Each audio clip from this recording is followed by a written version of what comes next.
morning, good morning, good morning. Yes, it's Beatrice Vivius with your morning beach walk. And the Nationals. Welcome to Extreme Boating, recorded here at St. Lucia Estuary Beaches, Isimangaliso Wetland Park, KwaZulu-Natal, South Africa. It is still very dark. But that's Cyclone, and it's a 22-foot Hellcat with two 144-stroke Suzukis on the back. There's a lot of boats that I should know their name. Oh, George, that was a nice jump. That I should know that I don't know. Happy hunting, enjoy the day. Next one, where is he? Who is that? I can guess, but I'm not sure. I just can't make it out in the dark. Could be Islander. It's running nicely. Just look at the... it looks like a sea cat. The way that it runs, it looks like a sea cat. Anyway, very nice launch. Mystery boat. Happy hunting, enjoy the day. Next one, Hanok 747 Tomcat with two 204-stroke Suzukis on the back. That's a lot of power for a 747 boat. Zahn is the skipper. Motors is trimmed high while he's pushing away from the lip. And he says I made him nervous because I asked him, can you skip Hanok? It's a very powerful boat, that's why I made the joke. It's got a lot of power. And he is approaching the foamies with caution. He's turning his nose towards them. There's quite a mid-break on the sandbank. He's turning shy of that one. Up and over. On the power. Happy hunting, enjoy the day.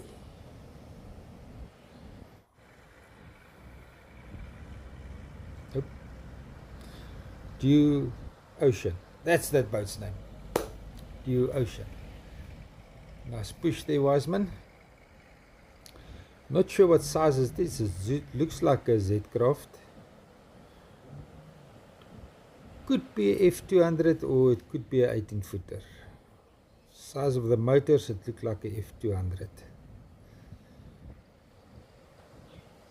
Yes, my memory. I just can't remember these vessels anymore. I'm trying, but I just can't. I'm trying my best. And he's on the run. He's going to go for that foamy. He's going to use the Z-Craft hull to punch through it. Yes. And there's another one. Nope, he's going to get through the flat. Happy hunting, enjoy the day. Next one, Hurricane. Oof. Just can't make out. Can't remember all the boats. Yeah, this is terrible. And unfortunately, the equipment that I had the text files saved on with all the boat descriptions is missing. It was part of the stuff that was stolen. Yeah, this is a Hellcat. It's probably 21-footer. So that could be 140 Suzukis. Looks like a Hellcat 21-footer. Could be a 22-footer as well. I don't know the subtle differences that the Hells brought onto between the 21 and the 22 foot. You have to be a real connoisseur, which I'm supposed to be. My humble apologies. I'm supposed to be that, to know the difference between a 21 and a 22 footer. I'll still figure it out. And I'll help you guys to become connoisseurs as well.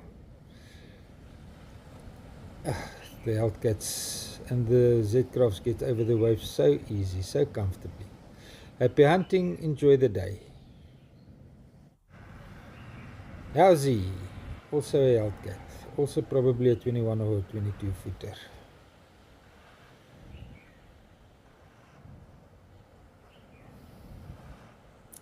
It's bobbing up and down very close to the lip just after the push. and he's moving towards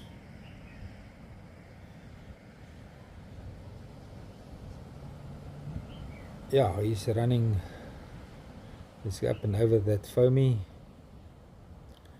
slowing down. He's waiting for the seats to wash through so he can get a nice open flat. The flats is more to the north and he's going to run for it. Is that one going to close in front of him? He's slowing down, up and over. Beautiful launch, happy hunting, enjoy the day.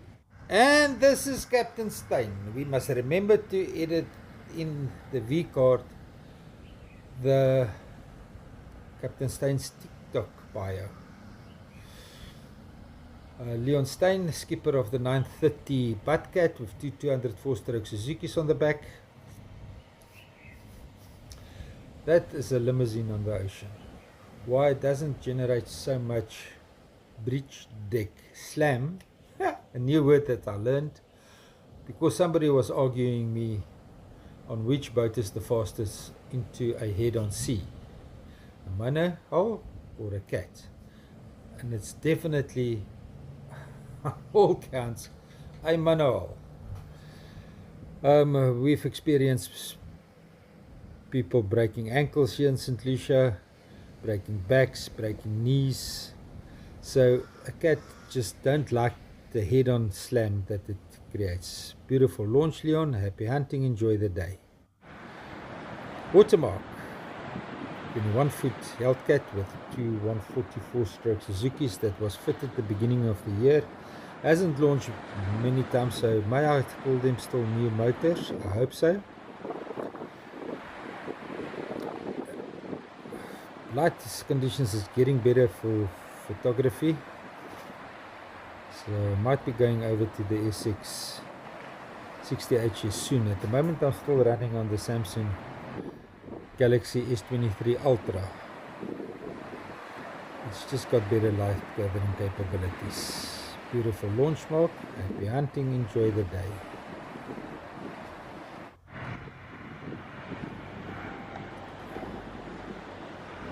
Sick leave. Not quite sure what boat it is. It looks like a Z-Craft. Might be mistaken. Got it off nicely off the lip.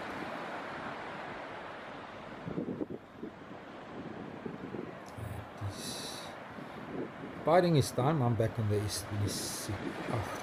SX60 HS. It's got better zoom capabilities. Guys, why I don't use dedicated video equipment is that dedicated video equipment gives me a zoom of 20 times. I'm already past that. I'm running between 45 and 65 on the zoom capabilities, and when they reach the backline I'm on 135 digital zoom, and the dedicated equipment cannot give you that reach. Even if I put interchangeable lenses on a fixed body, I cannot reach the zoom ranges. Happy hunting, guys. Enjoy the day. Whoop up! Yo, that's a F2204 with two 154 strokes. That's like a Mustang that has been souped up with a Whipple supercharger. That vessel over there. Look at it go. When last did you see a F2406 really running on its haunches? But I'm not allowed to call him a positive skipper, then I say he's windgap. Well done, Johan. Happy hunting. Enjoy the day. Next is our sensation Citation 700 with two 150 Suzukis on the back. Now monohull is difficult to handle once it's off the trailer. It's a much lighter boat for its size, so you can use a smaller drawing vessel to pull it around on the beach. But you need a vessel that packs a punch. Look at this one, guys. See how easy it slices, even at the side, yes, it slices through the waves. You can't get much bridge deck slam on that vessel because it hasn't got 2 holes. Happy hunting, enjoy the day. Next one is SMG Yamaha. It's the flagship boat that they use in the angling competitions.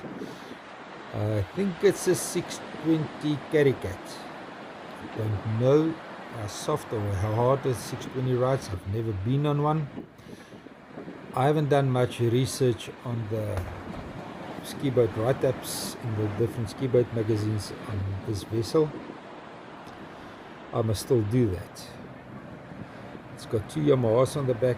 I presume it's going to be 130s because it's a 620. I don't think it will be 100s. I can't remember. Oh, there's a big one standing up on his shoulder. Run! Run, SMG, run!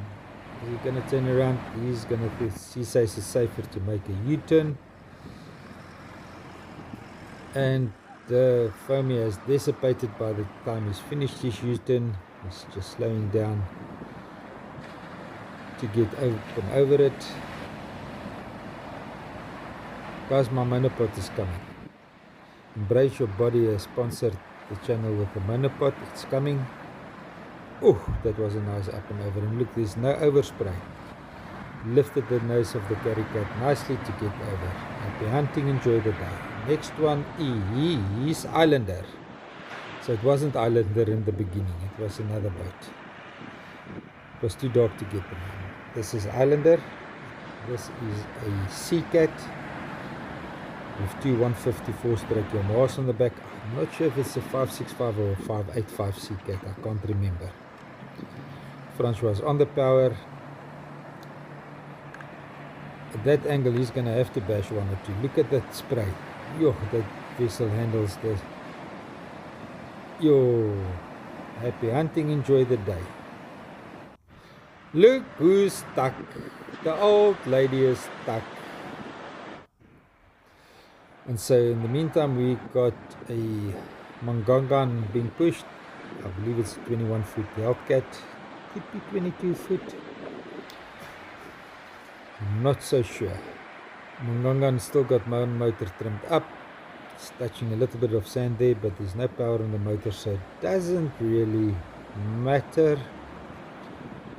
As long as it doesn't pushing back on the skeks, everything will be 100% fine.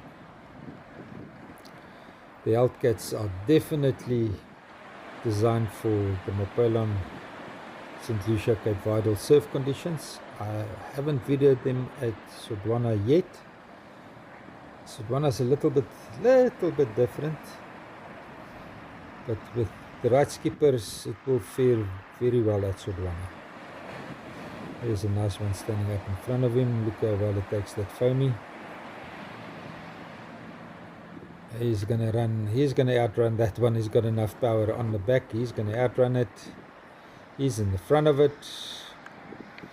My lens is starting to give trouble. Guys, I'm gonna need a new camera very soon. Mangangan, happy hunting, enjoy the day.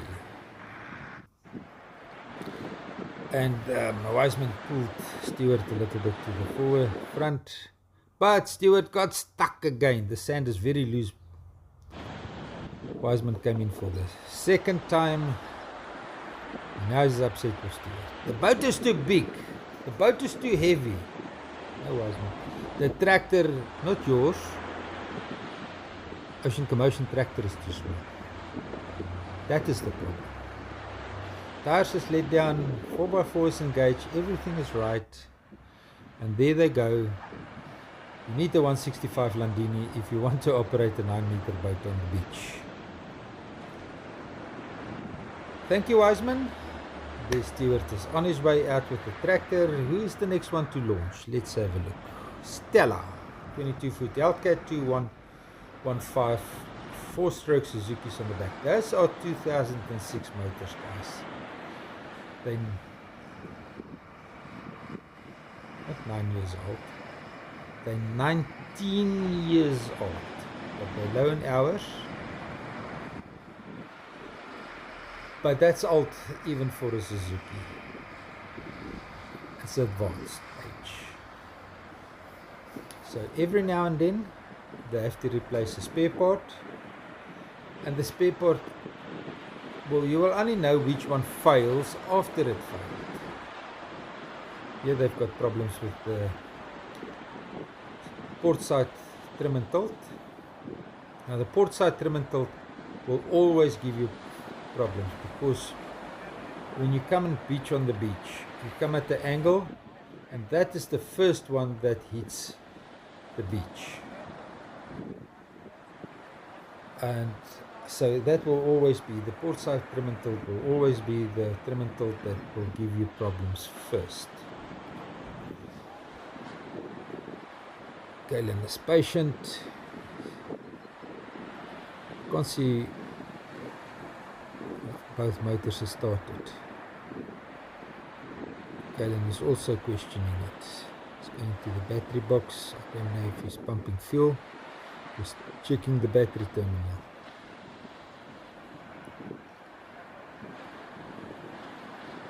Decant is now on the problem. It's gonna fit, look by what it looks like, jumper cables, so they've got the battery problem there. A lot of the charter operations has got a master switch. When you turn the master switch, it connects both batteries, is like using jumper cables. But these cables must be thick, so it must be a master switch that can handle 90 amps. I don't know if you get a master switch that can handle that many amps. And it's right there at the live pay 12, so the master switch is gonna looks like the motor is started. Both motors are started. So the master switch has to be put at such a way that it doesn't get water often. Now, I've seen that Wave Dancer has moved his batteries to the front, so that these jumper cables don't need to be that thick and run that far. So his master switch is out of the water area. But now you have to run 4 cables to the back that can handle 90 amps. Now the longer your DC, the longer your cables get, the thicker they must go quickly. It's like per meter, the diameter must increase. I think they've sorted out the problem there. I did pause the video because I have to watch my battery with all the boats launching. I don't want to be mid-launch and running out of battery.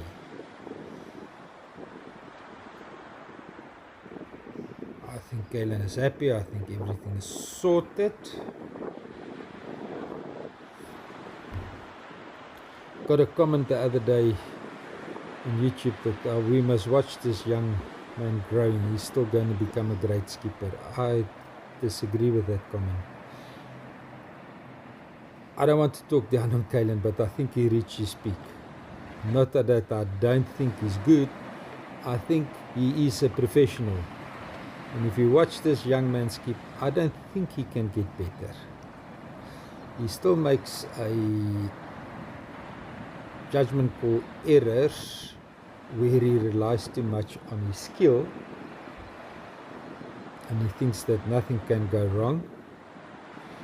The way that he skips, I cannot fault.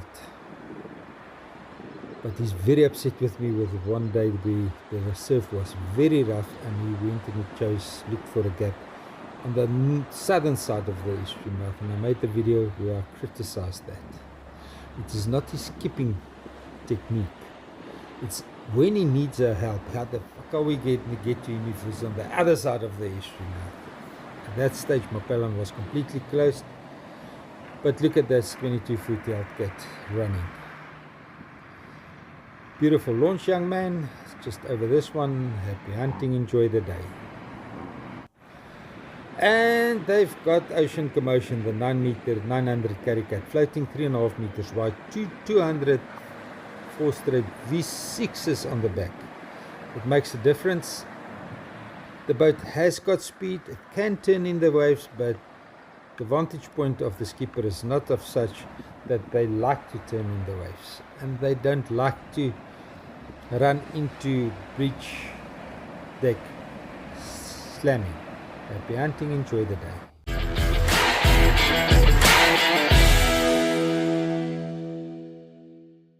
Came alive.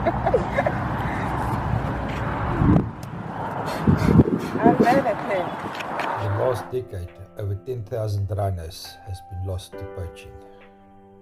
As the rhinos needs protection, so does your equipment, your buckies, your bins. Rhino Linings is the right people to give it to you. Come here with the Super Sandman. He's creating a rhino sculpture. My name is Lindabusi Innocent Zungu. I was born in a place called Fire. I have my own direction. Since Sculpture started in Durban, it was 2005, I think.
At Rhino Linings, we're not only protecting surfaces, we're protecting what matters, committed to our community and passionate about wildlife conservation. Tough on protection, united for purpose.